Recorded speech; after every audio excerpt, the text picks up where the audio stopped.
Bom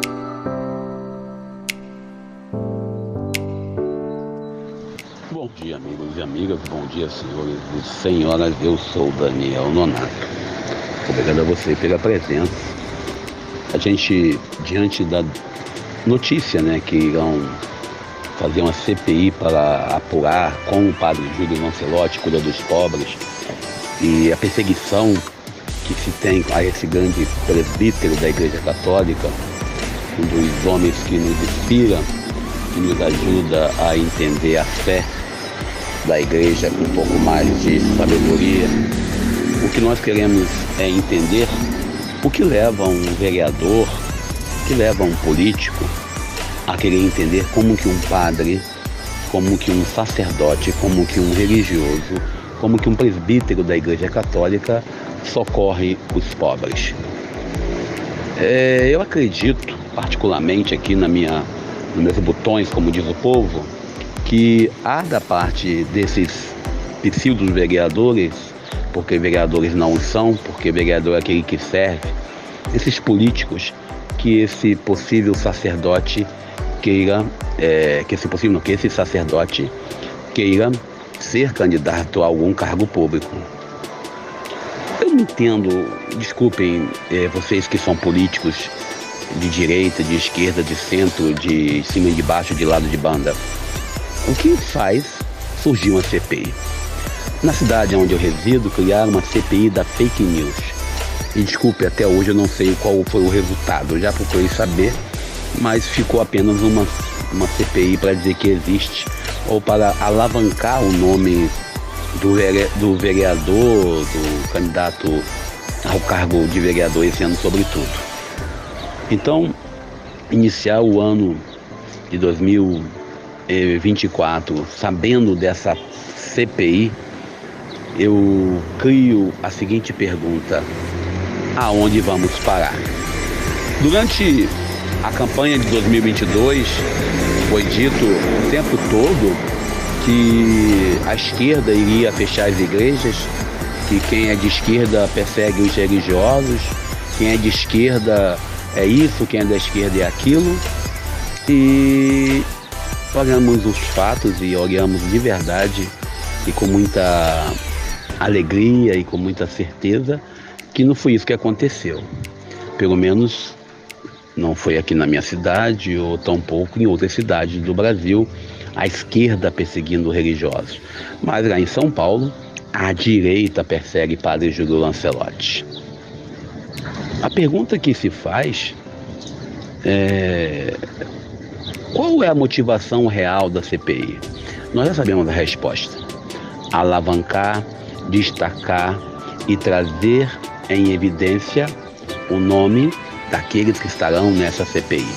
Pois a CPI no Brasil virou um grande circo, um grande palco, um grande picadeiro, um grande teatro, uma grande cena, não só de novela, mas de cinema, em alguns casos. Hoje mesmo eu estava vendo uma CPI, onde um certo senador da República usava o termo general Heleno, general com G maiúsculo, general começando com a letra G e general com letras garrafais, dando ênfase bem grande ao título de general do general Heleno, que agora é inelegível aqui no Rio de Janeiro. Era possível candidato a prefeito da cidade do Rio de Janeiro. E essa cena marca, chega a ser patética e a gente costuma até rir e debochar. Mas eu não estaria vendo essa cena se não fosse uma CPMI em nossa Câmara Federal, no nosso Congresso. Então, eu acredito que essa CPI,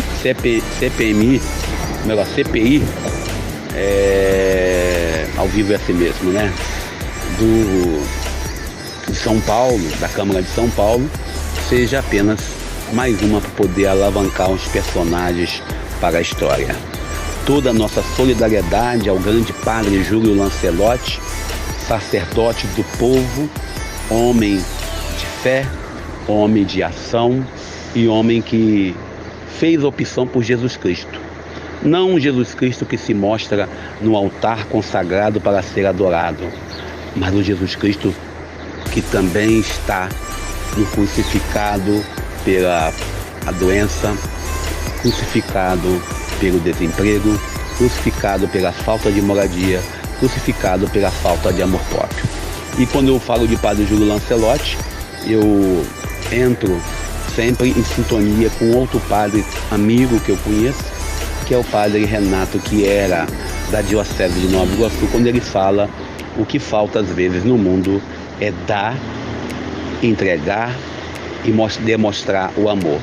Então, Padre Júlio Lancelotti, vamos todos nós demonstrar o amor que temos por ele na pessoa do apoio. Então, você que está do outro lado aí, se não conhece Padre Júlio Lancelotti de São Paulo, da Arquidiocese de São Paulo, procure saber quem é e depois faça o seu comentário. E se você conhece, coloque aí nossos comentários, solidariedade e apoio a Padre Júlio Lancelotti.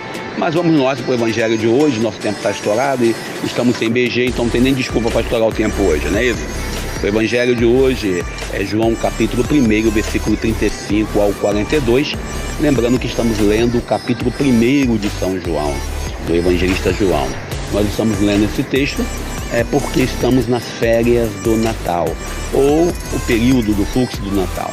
Até o dia da Epifania, nós estamos celebrando o Natal. E eu particularmente hoje tenho a graça de dizer para vocês que nessa quinta-feira vamos trabalhar chuvoso, né? Você que está do outro lado aí, muito cuidado ao sair de casa. O Evangelho de hoje traz para nós o testemunho de João Batista. E João Batista nos inspira no sentido de fazer discípulo. O Evangelho de hoje, o Evangelho de João, ele apresenta a vocação do discipulado pela indicação de João. João Batista, que conscientiza os seus discípulos de quem é Jesus. E essa é a nossa obrigação como povo de Deus. Conscientizar todas as nossas comunidades em relação a Júlio Lancelotti, em relação a tantos outros que estão no meio de nós, estão conosco em nossas caminhadas, que apontam Jesus crucificado, Jesus excluído, Jesus abandonado, Jesus que é vilipendiado pela violência estatal, pela violência nos tempos de hoje.